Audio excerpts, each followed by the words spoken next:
Boa noite, irmãos. São 7h38 e assim nos reunimos como Primeira Igreja Batista em Goiânia para orar. Temos, tanto pela manhã quanto à noite, orado e colocado diante de Deus as nossas vidas e a vida da igreja, a vida da nossa cidade, do nosso país e do mundo. Estamos orando e também estamos aprendendo sobre igreja, lendo e estudando o livro de Atos dos Apóstolos. Agora, estamos na segunda viagem missionária do apóstolo Paulo, com Silas e Timóteo acompanhando. E é importante compreender essa história em Atos, a partir do capítulo 15, verso 40, ao 16, verso 8, que diz assim a palavra de Deus.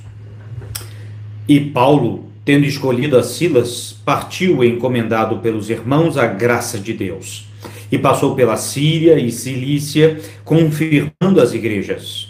Aqui só um detalhe: confirmando as igrejas. É porque por onde eles passavam, eles viam como estava a igreja, viam se a igreja precisava de alguma coisa, alguma orientação e a própria vida dela.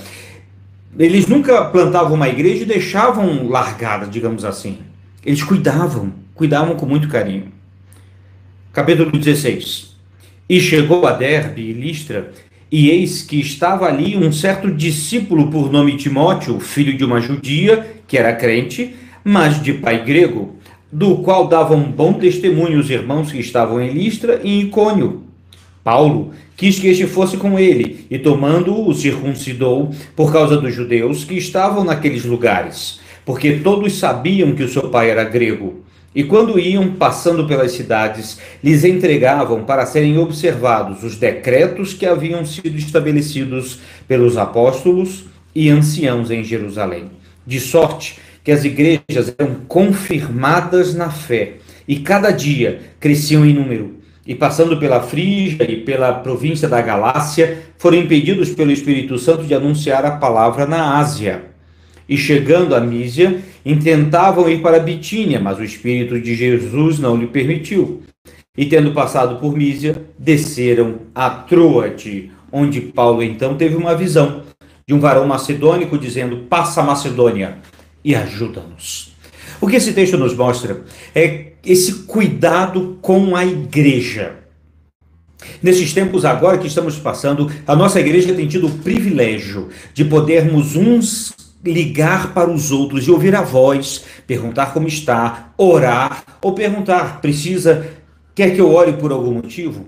Esse cuidado é igreja sendo igreja, independente das circunstâncias da quarentena ou de qualquer outra situação. Estamos unidos sempre aos pés do Senhor. A igreja permanecia e crescia assim unida. Também verificamos o chamado de Timóteo. Ele é chamado aqui de um jovem discípulo, de mãe judia e de pai grego. A carta de Paulo a Timóteo, mais adiante, vai mostrar como ele conhecia os pais, em especial a mãe e a avó de Timóteo, e como elas passaram desde a infância as sagradas letras. É interessante como este jovem foi moldado para o ministério. Mas é importante destacar que naquele tempo, a igreja, ela não era apenas os missionários e pastores que faziam missões. Todo crente era um missionário.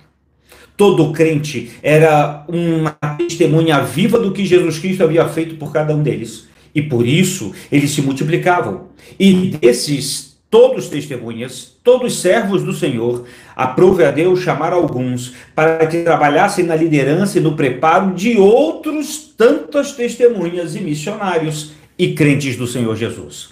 Veja que a preocupação do apóstolo Paulo de levar os decretos e ensinos dos apóstolos e dos anciãos de Jerusalém. Eles estavam passando o início da igreja e tudo que eles precisavam crer e como crer. Assim, eles ensinavam, cuidavam, celebravam a ceia, estavam em comunhão e anunciavam Jesus Cristo. E a igreja crescia. É importante lembrar disso. A igreja crescia. E crescia pelo testemunho de cada um dos crentes que ali estão. Depois, eu preguei domingo passado a respeito desse texto de Atos 16. Encontramos essa equipe missionária querendo ir para um lugar, o Espírito não permitiu. Para outro, Também não. Em outro, foram chamados para ir para outro lugar.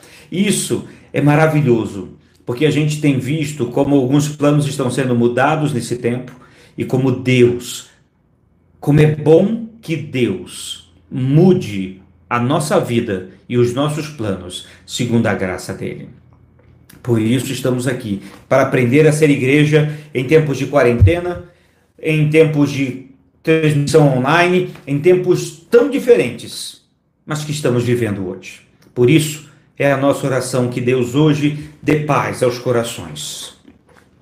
Temos visto já, como falei, essa segunda semana, amanhã parece que o governo do estado de Goiás vai definir novos prazos e novas condições.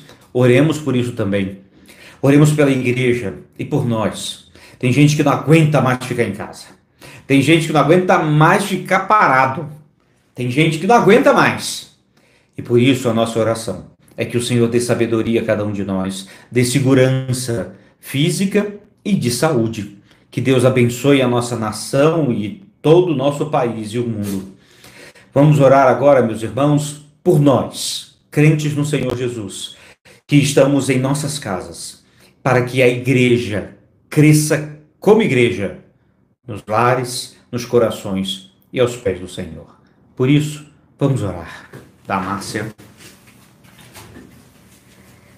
Pai, que possamos estar no centro da Tua vontade, que possamos louvar o Teu nome, Senhor, falar do Teu amor para todas as pessoas, mesmo dentro de casa, que possamos falar através dos telefones, da internet, que sejamos sal e luz, que sejamos missionários, Senhor Deus, e que louvemos o Teu nome, Senhor, independente das circunstâncias. Obrigado, Senhor, porque vimos a Tua mão, Senhor, temos visto tanta a Tua misericórdia, a Tua bondade, a Tua fidelidade conosco, e que possamos cada manhã renovar a nossa alegria em Ti. Em nome de Jesus, amém. Pai querido, muito obrigado, porque podemos estar juntos agora aos Teus pés. Abençoe toda a igreja, cada família, cada lar, cada crente no Senhor Jesus, que agora, ó Deus, se une a Ti em oração. E assim te pedimos, ó Deus, por esse tempo de quarentena, por aqueles que estão aflitos e desesperados, ó Deus, que haja calma, paz e direção para a própria vida. Abençoe, ó Deus, aqueles que estão com medo, para que encontrem em Ti segurança. Abençoe, ó Pai, cada um dos Teus servos que estão reunidos. Abençoe a igreja, abençoe Goiânia, Goiás, ó Deus, e o nosso Brasil. Tem misericórdia de nós, ó Deus, e nos dá a Tua direção agora e para sempre. Dá-nos uma noite de paz, em nome de Jesus. Amém. Amém. Que Deus a todos abençoe e tenhamos uma excelente noite.